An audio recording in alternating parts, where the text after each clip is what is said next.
Sahabat Rema yang dikasihi dan mengasihi Tuhan, renungan kita hari ini, hari Rabu tanggal 29 Oktober tahun 2025, diambil dari Injil Lukas bab 13 ayat 22 sampai dengan 30, dengan tema Iman dan perwujudannya membuahkan keselamatan.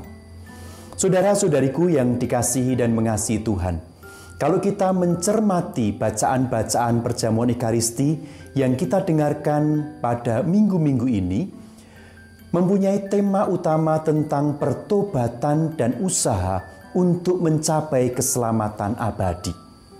Dalam Injil Matius bab 7 ayat 21, dikatakan bahwa sekedar memanggil nama Tuhan, Tuhan, Tuhan, ternyata tidak cukup bagi kita untuk masuk ke dalam kerajaan surga. Tetapi haruslah disertai dengan melakukan kehendak Allah.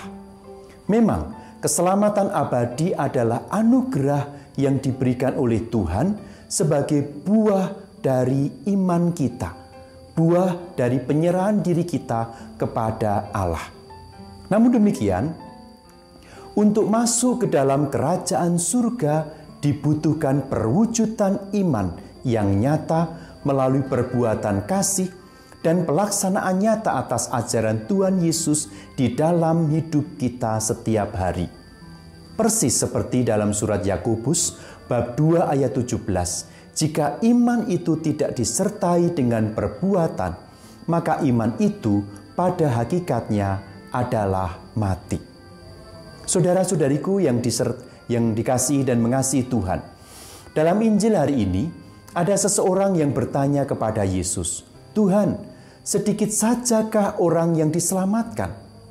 Tuhan Yesus tidak menjawab pertanyaan itu secara langsung tentang sedikit atau banyaknya orang yang akan diselamatkan. Sebaliknya, ia berkata kepada mereka, berjuanglah untuk masuk melalui pintu yang sesak itu. Sebab aku berkata kepadamu, banyak orang akan berusaha untuk masuk, tetapi tidak akan dapat. Tuhan Yesus mengatakan hal ini sebagai jawaban atas pertanyaan tentang siapa yang akan masuk surga. Jawaban Tuhan Yesus ini dilatar belakangi oleh banyaknya rabi atau guru pada zamannya yang berpendapat bahwa seluruh bangsa Israel itu akan diselamatkan.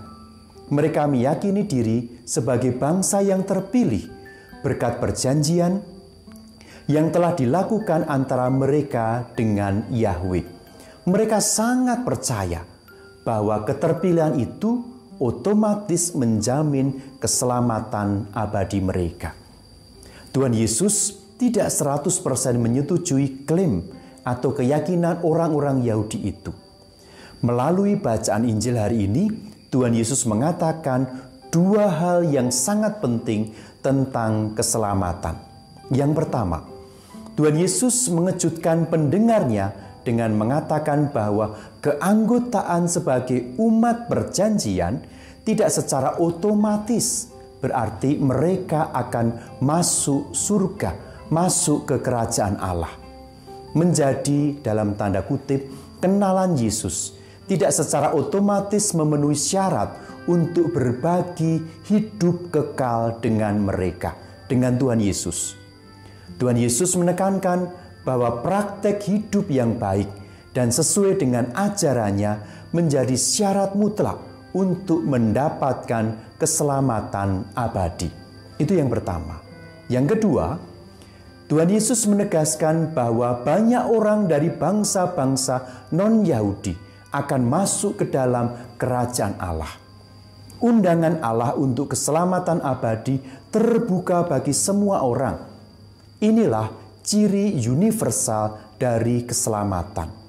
Tuhan Yesus tidak menyebutkan siapa orang-orang tersebut.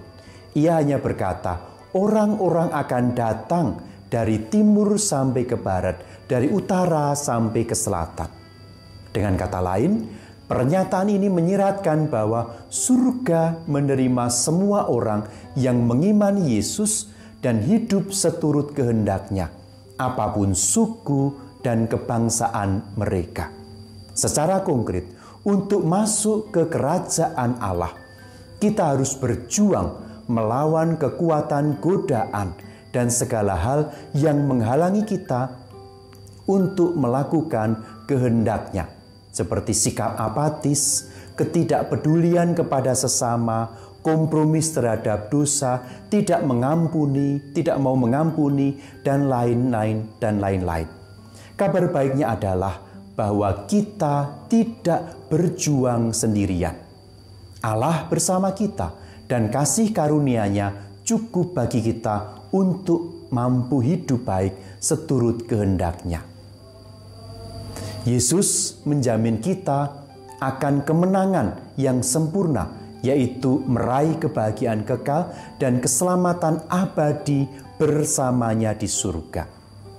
Dan apakah kita percaya pada kasih karunia dan pertolongan Allah, terutama dalam masa ujian dan godaan-godaan berat dalam hidup kita? Tidak ada lagi kecemasan dan ketakutan akan hidup dan masa depan kita, karena Tuhan Yesus bersama kita. Semoga rahmat Tuhan membantu kita senantiasa. Semoga Allah memberkati seluruh keluarga kita, dalam nama Bapa dan Putera dan Roh Kudus. Amin. Keluarga Kudus Nazaret, doakanlah kami.